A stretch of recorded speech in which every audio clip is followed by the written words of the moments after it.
ছাত্রদের আহ্বানে এসেছি, তারা আমাদের প্রাথমিক নিয়োগকর্তা। দেশের আপামর জনসাধারণ আমাদের নিয়োগ সমর্থন করেছে।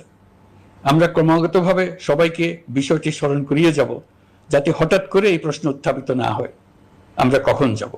আজ সন্ধ্যার সময় জাতির উদ্দেশ্যে ভাষণ দেন ডক্টর মোহাম্মদ ইউনূস। ভাষণ তিনি বলেন, আমরা কোনো শাসক গোষ্ঠী নই, আমরা দেশকে শাসন করতে আসি নাই। ছাত্ররা চেয়েছিল বিদায় আমরা দেশের দায়িত্ব নিয়েছি।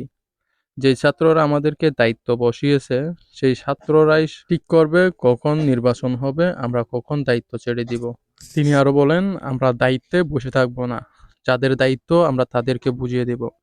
কিন্তু আমাদের দেশের যে সমস্যাগুলো আছে সেই সমস্যাগুলোকে আমাদের সমাধান করতে হবে।